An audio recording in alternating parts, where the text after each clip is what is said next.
Graça e paz, meus amados. Aqui quem fala é o pastor Claudinei de Paulo. Estou falando aqui da Bélgica. Estou aqui na fronteira da Bélgica com a Holanda e um final de semana longe de casa, longe da família, aqui no trabalho, aqui dentro da boleia do meu caminhão, onde eu trabalho, onde eu tiro o meu sustento. Eu estava deitado ali, meditando e começando a lembrar de coisas do passado, da minha infância, e me veio à mente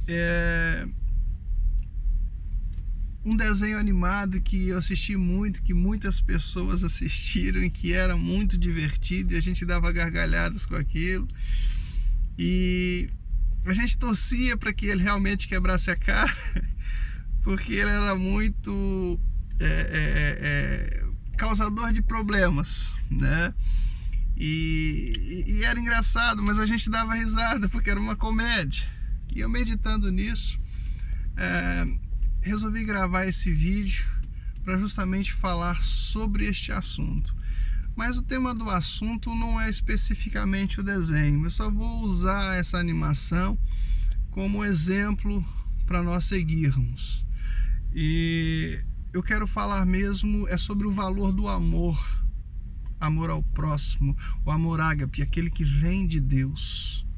Não é o amor de um homem para uma mulher, o amor de um irmão para uma irmã, para um irmão, do pai para... Não, é o amor que vem de Deus, o amor puro, íntimo, verdadeiro, que não mede esforço, é aquele que não é contencioso, aquele que não é invejoso, não é ciumento, aquele que não causa intriga, aquele que não é invejoso, sabe? Não é um amor agressivo, não é dominador, não é possessivo, não, mas é aquele amor que vem de Deus, um amor puro, um amor de se dar, de se entregar, ao invés de simplesmente dizer eu te amo. Não, você se entrega pela dor do seu próximo. E é sobre isso. Livro de 1 Coríntios, capítulo 13, o versículo 13. Diz assim a palavra do Senhor: agora, pois, permanece a fé, a esperança e o amor. A fé, a esperança e o amor. São três que permanecem. A fé, a esperança e o amor. E a Bíblia diz que desses três, o maior é o amor. Amém? A Bíblia vai dizer também que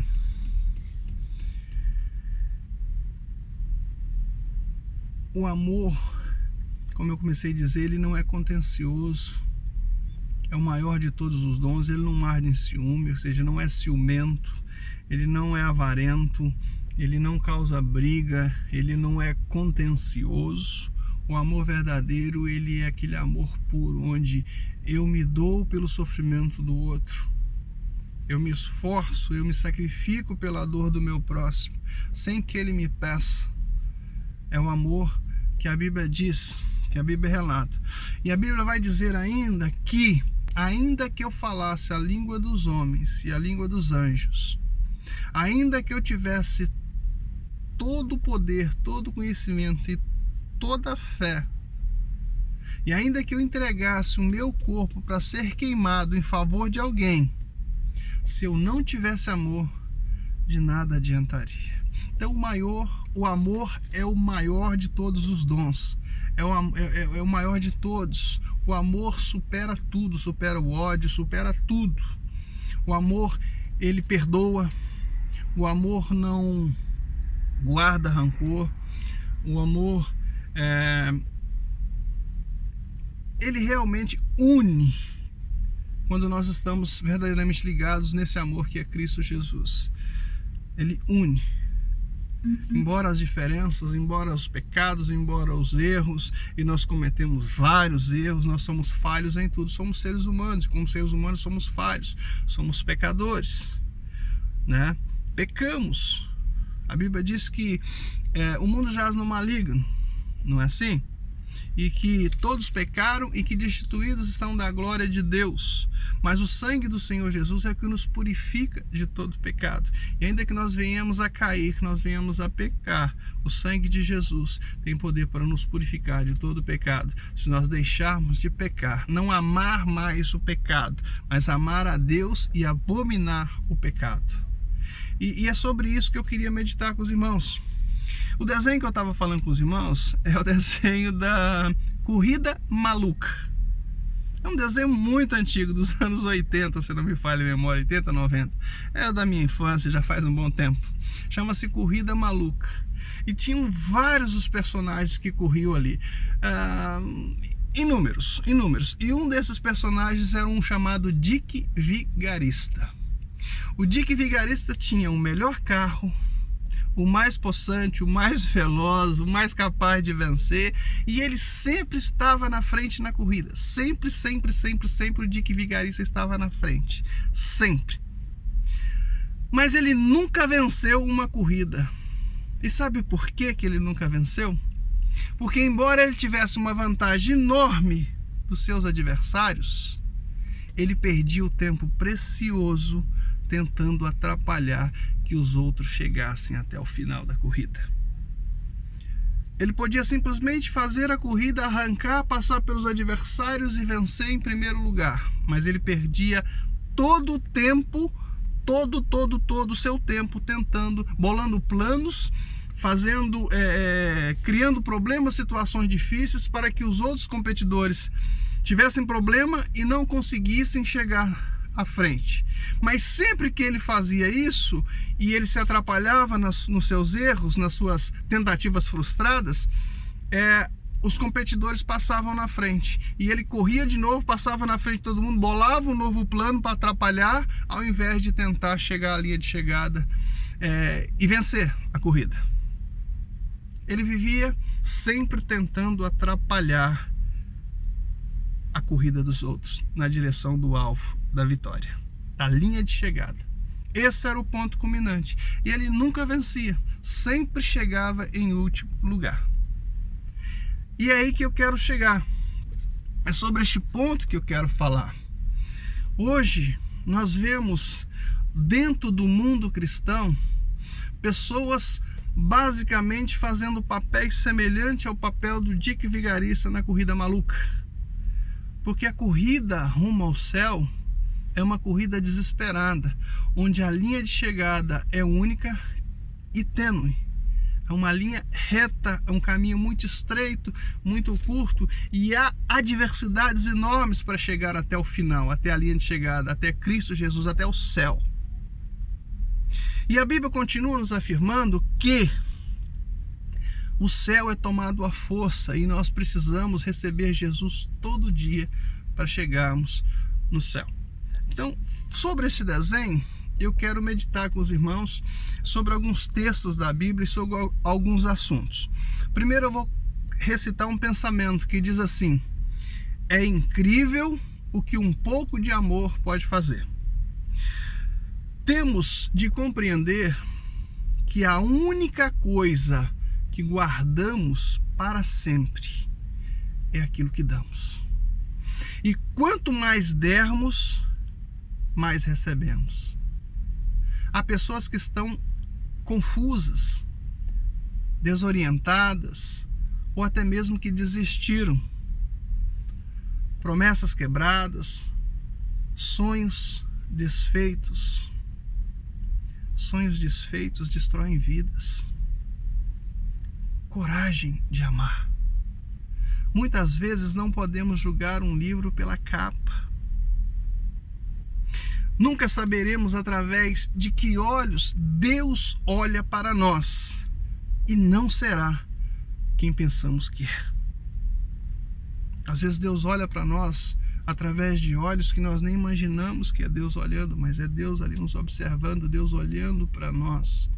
E um pouco de amor pode mudar a vida de uma pessoa para todo sempre.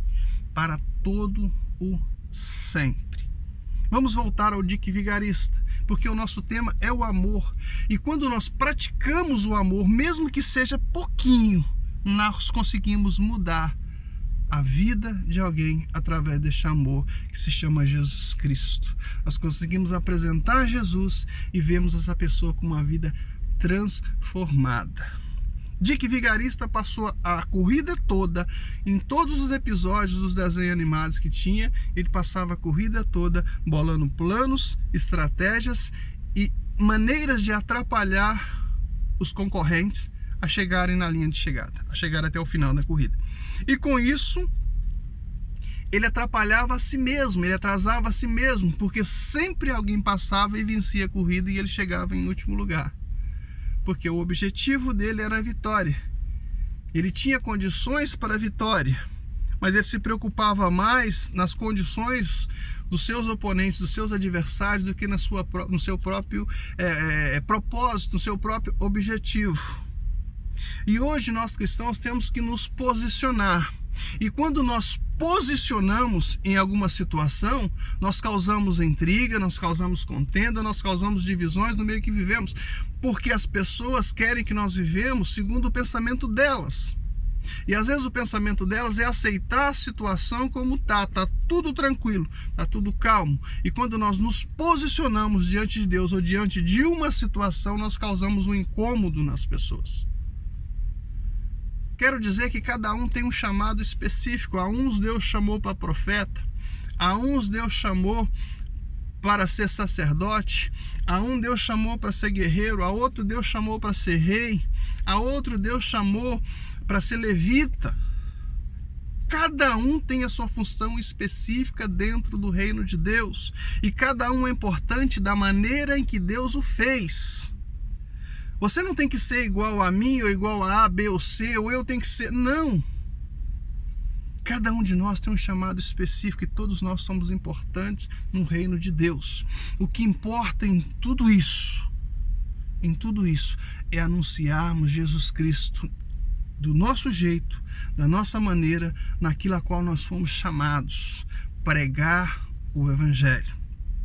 O problema é que os Dick Vigaristas que existem dentro do cristianismo, dentro das igrejas atuais, dentro do evangelho atual, eles passam a maior parte do tempo investigando aqueles que ele julga ser oponentes, que ele acha que está errado, que está incorreto, que a fé não é baseada naquilo que ele acha que tem que ser. Mas aí vem uma pergunta: quem te nomeou como referência? Porventura você é referência? Porventura eu sou referência? Porventura algum de nós é referência diante do Evangelho? Não, nós não somos referência.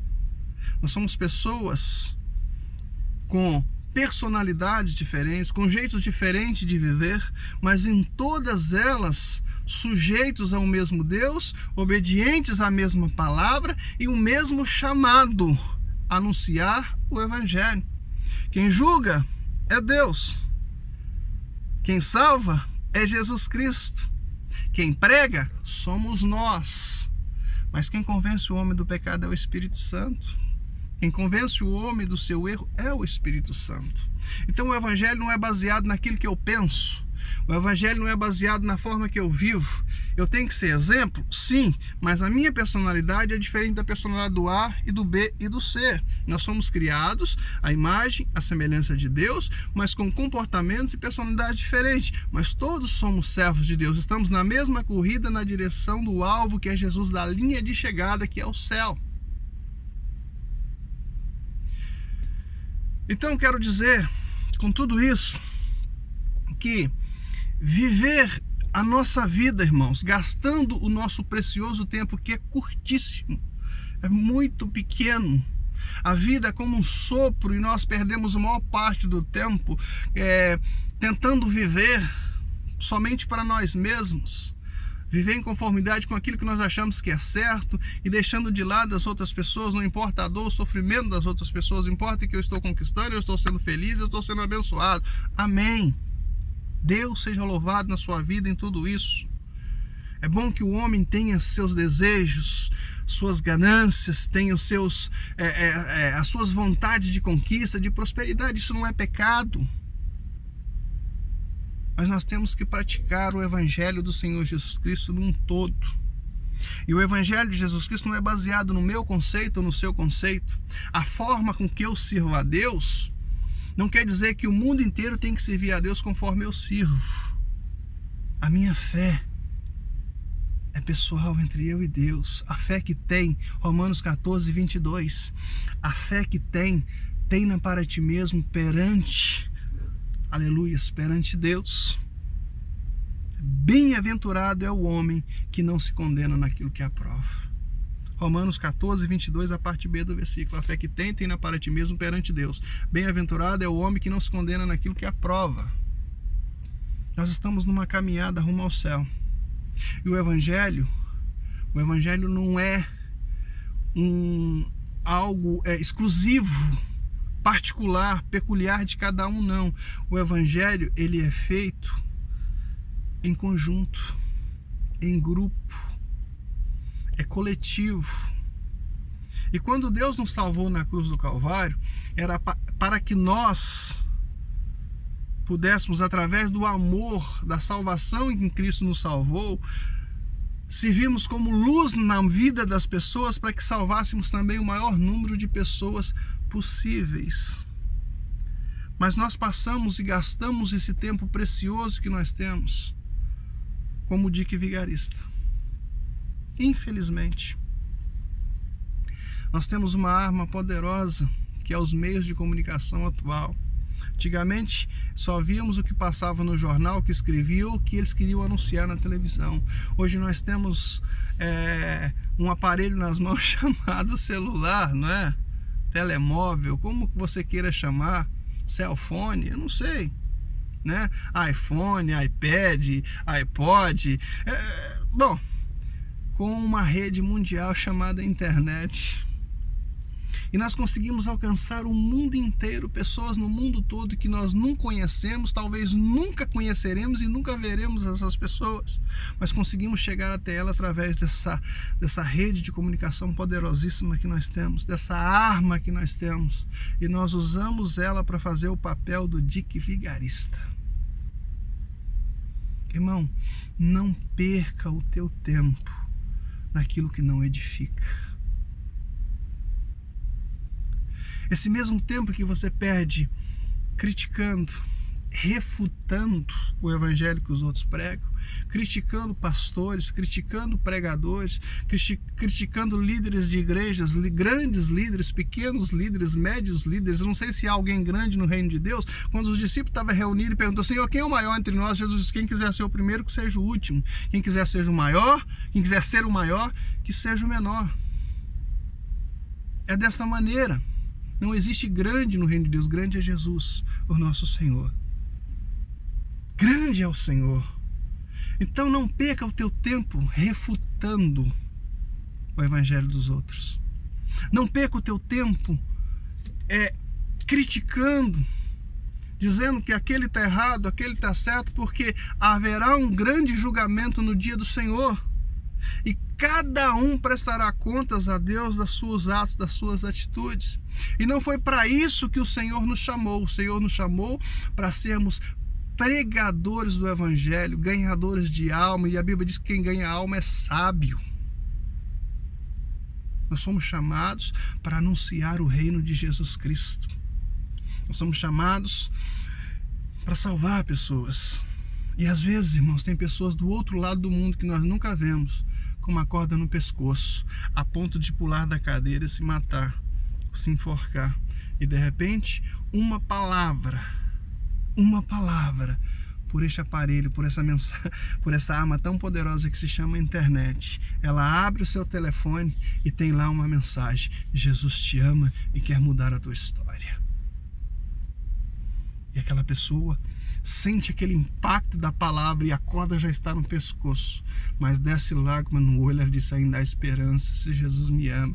E ela deixa de tirar a própria vida, ela deixa de cometer o suicídio, porque através da tua boca saiu uma palavra de ânimo, de salvação para aquela vida. E é isso que nós precisamos fazer, ser boca de Deus. Imagina quando nós estávamos lá no lamaçal do pecado, quando você estava lá chafurdando na lama do pecado, embrenhado no vício da droga, no alcoolismo, sabe, no crime. quem sabe na prostituição, no homossexualismo, ou seja, cometendo toda forma de pecado contra Deus, contra si próprio, contra a sua própria vida, e não havia mais esperança para você, mas alguém gastou o tempo que tinha precioso para dobrar o joelho e orar a teu favor, para chegar até você e dizer: olha, Jesus te ama, você é precioso para Deus. Ela não perdeu o tempo tentando destruir aquela pessoa. Você está na droga, você está na prostituição, você está no pecado, você tem que morrer, porque você morrendo, acabou, menos um mal na terra. Não, ela gastou o tempo precioso que ela tinha dizendo: olha, a esperança para o teu futuro, a esperança para você. Ela não refutou quando você estava lá embrenhado na droga, no pecado, na prostituição. Ela não refutou quando você estava no lamaçal do pecado. Ela não gastou o tempo te criticando, tentando te afundar, mas ela orou. Ela foi até você, gastou o tempo precioso para dizer que você é precioso para Deus. Então usa este tempo, usa essa arma que você tem para anunciar que Jesus salva, que Jesus cura, que Jesus liberta, que Jesus transforma, que Jesus batiza com o Espírito Santo e que leva o homem para morar no céu. São critérios, irmãos, que nós temos que ter, porque ou nós gastamos o nosso tempo adorando a Deus e salvando vidas, ou nós gastamos o nosso tão precioso tempo refutando a mensagem dos outros, criticando a forma administrativa com que os outros administram. Nós não fomos chamados para ser juiz, nós não fomos chamados para ser tesoureiro, nós não fomos chamados para ser recursos humanos do céu, não. Nós fomos chamados para pregar o Evangelho. O mesmo amor que alguém no passado se desprendeu de si mesmo, se entregou em sacrifício por nós, para que nós fôssemos salvos, estivéssemos salvos hoje. Aleluias. É o mesmo amor que nós temos que ter para com as vidas que estão se perdendo mundo afora, porque se acovardou, porque nós nos acovardamos, porque a igreja se acovardou e não saiu para a rua para anunciar o Evangelho, se prendeu dentro de uma redoma, uma bolha, onde quem está ali dentro sobrevive, mas se eu respirar o ar de fora eu morro, e quem está de fora não importa, não vai entrar, porque se ele entrar vai contaminar, não é assim? E ele que procure uma salvação para ele. Eu estou salvo, amém. E não é assim. Nós temos que sair pelos valados, pelas vielas, pelas ruas, anunciando que Jesus Cristo pode mudar a situação da vida dessa pessoa. Então, por que ou para que perder tempo se isso não edifica e nem salva a vida de ninguém? Agora, quando nós perdemos o nosso tempo refutando, criticando, zombando, debatendo, fazendo isso, irmãos, quem está nos ouvindo, pessoas que estão desesperadas ou que não têm um conhecimento da palavra que nem eu, que nem você, que nem muitos, eu não digo nem eu, porque o meu conhecimento é limitado, é pouco, mas tem gente que são sábios aí do outro lado, que vão estar ouvindo essa mensagem. E você perde o teu tempo com isso. As pessoas que estão te ouvindo, que talvez não tenham o mesmo conhecimento que você biblicamente, ou o mesmo entendimento da palavra de Deus que você, ou a mesma comunhão que você tem com Deus, ao invés de estar discipulando-as, você está afastando do Evangelho, porque elas criam um escândalo mediante aquilo que elas estão vendo ou ouvindo você dizer. As suas mensagens, às vezes as pessoas não sabem o entendimento, o significado. Algumas, parabéns, não sei o que, legal. Bacana, mas tem pessoas morrendo porque nós nos acovardamos e não anunciamos que Jesus Cristo é o único que pode mudar vidas. Para onde nós iremos se só Jesus tem palavra de vida eterna? Agora vamos imaginar um conceito prático. Imaginemos assim, sobre critérios. Vamos falar sobre critérios. Vamos olhar para a situação do apóstolo Pedro. Se nós fôssemos Jesus Cristo, será que Pedro passaria no nosso critério? Hein? Será? Mas voltando um pouquinho atrás, no livro de Romanos, capítulo 2, versículo 1, 2 e 3, aleluias, A palavra do Senhor diz assim: portanto, é inexcusável, ó homem, quando julgas quem quer que seja, porque te condenas a ti mesmo naquilo em que julgas a outro, pois tu que julgas fazes também o mesmo. E bem sabemos que o juízo de Deus é segundo a verdade dos que praticam tais coisas. E tu, ó homem, que julgas os que fazem tais coisas, cuidas que fazendo-as tu, escapará tu do juízo de Deus? Toma cuidado, porque a justiça de Deus é segundo, aleluias, a sua justiça.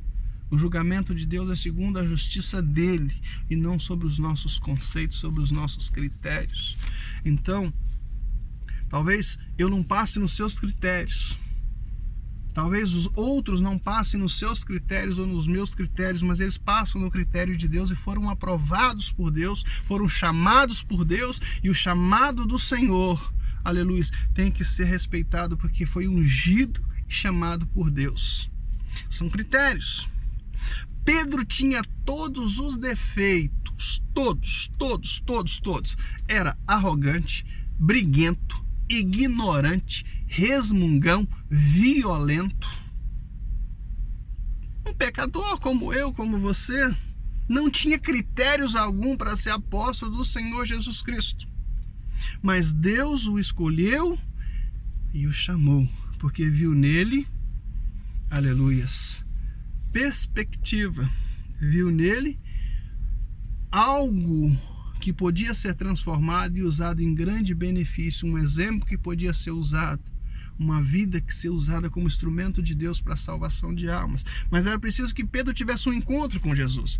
E depois da morte do Senhor Jesus Cristo, depois da sua ressurreição, frustrados e angustiados, eles resolveram pescar. Pedro falou: vou pescar. E saiu, e alguns discípulos disseram: nós vamos com você. E quando eles foram pescar, que estavam voltando, o Senhor estava na praia. Jesus estava na praia esperando por eles. E eles não puderam dizer que era fantasma, porque eles tinham a plena certeza, eles sabiam que era Jesus que estava ali. E o detalhe, Jesus disse: olha, já tem peixe assado ali, tem água fresca, vamos comer. Como que um fantasma pode comer? Era Jesus ressurreto diante deles. E eles sentaram, e Jesus os serviu, e eles comeram. E após comerem, Jesus faz uns trocadilhos com Pedro. Ele vira para Pedro, aquele homem cheio de pecados, aquele homem que não passaria nos meus critérios de jeito nenhum, muito menos nos seus, que julga tanto. Não passaria nos critérios da igreja. No caso, se nós fôssemos o pastor dele, nós o excluiríamos. Quem sabe se você fosse o pastor de Pedro, tudo que você faria seja: você está excluído do ministério porque você não tem qualificação, você não passa nos critérios para ser obreiro, para ser membro dessa igreja.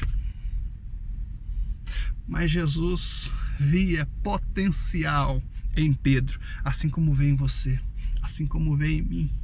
Por isso que ele nos chamou, por isso que ele nos escolheu, por isso que ele nos salvou, ele nos amou de tal maneira. E é necessário que nós mantenhamos esse mesmo amor, que nós tenhamos todos os filhos de Deus e amamos eles como sendo os nossos próprios filhos, porque isso é o amor ágape, aquele que vem do céu, esse que não é contencioso, que não arde em ciúme, que não briga, que não é avarento, que não é invejoso, que não rouba, que não mata, que não fere, que não destrói, é longânimo, benigno. Esse é o amor. Pedro não passaria nos nossos conceitos. E Jesus pergunta para Pedro, depois deles comerem: Pedro, tu me amas? Ah, Jesus, que pergunta idiota. É claro que eu te amo, só sabe que eu te amo. Mas Jesus não vê isso aqui. Jesus não vê como o homem vê. Jesus não vê como eu vejo. Jesus não vê como você vê. Nós vemos a aparência, mas ele vê o que está no coração.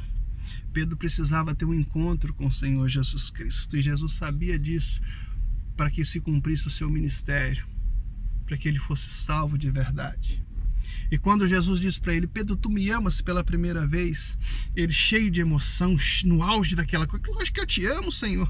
Verdadeiramente eu te amo, sou sábio, eu sou teu discípulo, o Senhor me escolheu, eu te amo. E Jesus continua conversando, e de repente ele vira para Pedro segunda vez e diz assim: Pedro, tu me amas? Senhor, claro que eu te amo. Tu sabes que eu te amo. Eu vivi com o Senhor aqui, andei 3 anos com o Senhor. Eu te amo. E continua a conversa. E de repente, terceira vez, o Senhor vira para Pedro e diz: Pedro, tu me amas? É um momento de reflexão. Aí Pedro entra para dentro de si mesmo, ele se fecha e ele lembra: olha, quando o Senhor estava carregando aquela cruz, sendo martirizado, eu neguei o Senhor 3 vezes. Isso veio à memória de Pedro, aquela reflexão, aquela introspectiva, aquele filme passando na mente. Eu neguei o Senhor. Eu fui briguento. Eu queria saber quem era o primeiro no seu reino, quem era o maior, quem era o menor. Sabe? Eu sou um homem de pecados. Eu sou um homem que, embora esteja ao lado de Jesus, seja escolhido de Jesus, eu sou carente da graça e da misericórdia do Senhor. Pedro começa a meditar essas coisas na sua cabeça. Quando o Senhor estava lá no monte, Senhor, para ser preso, eu fui tão violento que, tendo atitude, achando que estava tendo a atitude correta, a minha atitude era boa, era defender o Senhor. Eu arranquei da espada e cortei a orelha do Malco, do soldado Malco. E o Senhor disse: olha, Pedro, o meu reino não é pela espada, não é ferindo os outros que nós vamos conquistar, nós vamos salvar, que nós vamos fazer o reino ser próspero. Não, é pelo amor. Ama o teu inimigo e ora por aquele que te persegue. Pedro começa a refletir sobre essas coisas. E ele chega à plena conclusão de que ele não tem nada a oferecer a Deus que possa ser usado em benefício do reino. Que ele é um miserável, um pecador. Que ele é um homem impuro, que vive no meio de um povo de impuros lábios. Que ele é um homem de dura serviço, que ele é um homem de coração duro, que ele é um homem rancoroso. E quando ele começa a ter esse raciocínio, ele começa a se quebrantar, ele começa a se derreter, e a resposta entalada não sai pela garganta. E quando ele responde para Jesus, ele fala: Senhor, tu sabes. Ou seja, ele está dizendo para Jesus: Senhor, tu me conhece, tu sabes dos meus defeitos, tu sabes dos meus problemas, tu sabes das minhas dificuldades, tu conheces o meu caráter. Se há algo em mim, Senhor, que pode ser usado pelo Senhor no teu reino, então quebranta, me despedaça, quebra o vaso e faz ele de novo. Me dá um coração puro, um coração de carne, um coração temeroso. Arranca esse coração de pedra e joga fora. Um coração temeroso ao Senhor, que embora nas minhas fraquezas, que embora nas minhas falhas, saiba reconhecer que o Senhor é Deus, que o Senhor é grandioso sobre a minha vida, que o Senhor tem todo o poder para transformar e me usa como um instrumento para salvar multidões. E quando ele reconhece isso, Jesus está vendo o coração dele. Não sai palavra na boca, mas Jesus está vendo o coração. Ele diz: Senhor, tu sabes. Tu conheces o meu coração. E Jesus disse: sim, Pedro, agora você realmente se converteu. Você teve um encontro comigo. Vai e apacenta as minhas ovelhas. É isso que Deus quer. Pessoas que sejam dispostas a se quebrantar diante da tua presença, embora as suas falhas, as suas fraquezas, os seus pecados, os seus defeitos, embora o seu caráter difícil. Pessoas que sejam dispostas a se lançar para que o nome do Senhor seja glorificado, para que o nome do Senhor seja exaltado, sabe? Para que o nome do Senhor seja a todo tempo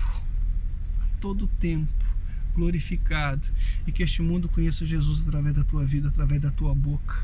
Tem pessoas morrendo por falta de ouvir a palavra de Deus. Seja um instrumento, faça a obra de um evangelista, Pregue somente a palavra. Não perca o teu tempo criticando. Não perca o teu tempo abominando a atitude dos outros. Não perca o teu tempo rancoroso. Não perca o teu tempo refutando. Não perca o teu tempo contendendo. Não. Usa esse tempo para salvar vidas. Que você seja um instrumento de Deus para ganhar almas neste mundo. O tempo está muito próximo. Jesus brevemente virá. Quem sabe nós não teremos mais muito tempo para salvar vidas, mas aproveite o tempo que você tem e prega o Evangelho. Salve o maior número de vidas, de almas que você puder, anunciando Jesus Cristo, porque só Ele tem palavra de vida eterna. Eu quero meditar com vocês agora, para finalizar esta mensagem, irmãos, duas partes, 2 versículos bíblicos que se encontram no livro de Gálatas. Gálatas capítulo 5, versículo 1, diz assim: foi para a liberdade que Cristo vos libertou. Portanto, permaneçais e não sujeitai-vos novamente a jugo de escravidão. Jesus te arrancou lá do lamaçal do pecado, do vício, da droga, da prostituição, do homossexualismo, de toda forma pecaminosa. O Senhor te libertou. Ele te arrancou com mão forte do lamaçal de pecado, porque você era escravo do pecado, escravo do vício, escravo da violência, escravo de tudo. O Senhor te arrancou. Ele está dizendo agora: permaneça o quê? Permaneça livre. Permaneça livre. Permaneça livre. E não se sujeite novamente a um jugo de escravidão, a um jugo de crítica, de inveja, de viver refutando, de viver condenando, de viver atacando. Não se sujeite novamente a esse tipo de escravidão. O Senhor te libertou para ser livre. O Senhor te chamou para viver o melhor de Deus nessa terra e ainda ter direito à vida eterna e paz. Faça a obra de um evangelista. Pregue o Evangelho. E terminando essa mensagem, no mesmo livro de Gálatas, capítulo 6, versículo 9. Eu uso muito isso, muito, em todas as minhas publicações de missões, em todos os meus trabalhos de missões, em todos os meus projetos de missões, por onde eu tenho passado, eu tenho ministrado a palavra, tenho usado esse versículo. Diz assim, olha: nunca se canse de fazer o bem, porque a seu tempo colherás, se não tiver desfalecido. Nunca pare de fazer o bem. Faça hoje, faça amanhã, faça depois, faça a tua vida inteira. Enquanto tiver fôlego de vida, ame. Enquanto tiver fôlego de vida, anuncie o amor de Cristo Jesus. Nunca se canse, irmãos, porque se você chegar no final e não tiver desistido, não tiver desfalecido, não tiver enfraquecido, não tiver sido vencido pelo mal, você vai colher o fruto do amor.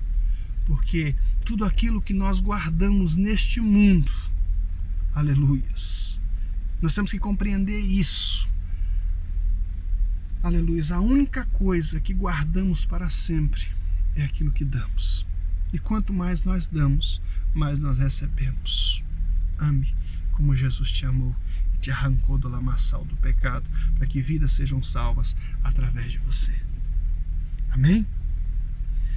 Vamos praticar a fé, a esperança e o amor. Mantemos ligado no Evangelho de Jesus Cristo, não negando a nossa fé, não negando, a nossa confiança em Deus. Porque a nossa fé, ela tem grande e avultado galardão, o Senhor Jesus Cristo, nós não desfalecermos. Crê que Ele é galardoador daqueles que o buscam. Mantendo a esperança, viva a esperança de que Ele voltará para nos buscar, que nós iremos morar com Ele no céu e juntamente comigo, com você, nós pudermos levar o maior número de pessoas no céu. Porque há recompensa, há recompensa, há recompensa. e o amor. Ama ao teu próximo como a ti mesmo. A Bíblia diz: amarás o Senhor teu Deus sobre todo o teu coração, sobre todo o teu entendimento, sobre toda a tua alma, e ama o teu próximo como a ti mesmo. Ama como a ti mesmo. Pratica o amor.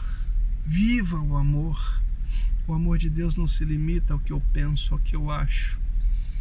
Não é os seus conceitos, não é os meus conceitos, mas são os conceitos de Deus. E Deus tem formas diferentes de agir.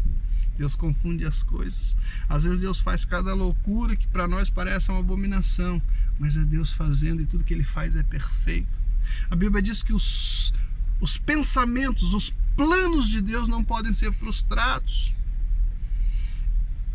E às vezes nós queremos frustrar os planos de Deus com os nossos, mas a Bíblia diz que os planos de Deus não podem ser frustrados. Se os de Deus não podem ser frustrados, então vai se frustrar os nossos. E é aí que nós nos decepcionamos com algumas coisas no Evangelho e achamos que Deus é injusto. Mas Ele é sábio em tudo que faz. Ele é santo. Ele é Deus, e os seus planos não podem ser frustrados. E o plano de salvação de Deus não vai se frustrar por causa da minha causa, por causa da sua causa, por causa dos meus conceitos ou dos seus conceitos. A ordem é: ide por todo mundo e pregai o Evangelho a toda criatura. Quem crê e for batizado será salvo. Quem não crê já está condenado. Amém? Que Deus abençoe em Cristo Jesus. Fique com Deus. Fique na paz do Senhor Jesus, que tenha um ótimo e abençoada noite de sábado, um domingo abençoado, uma semana maravilhosa. Fiquem com Deus, um beijo no coração. Irmãos, não esqueça lá, se inscreva no nosso canal, ajude a divulgar o Evangelho. Tem muita gente precisando ouvir o Evangelho. Seja você boca de Deus. Amém? Beijo no coração, Deus te abençoe.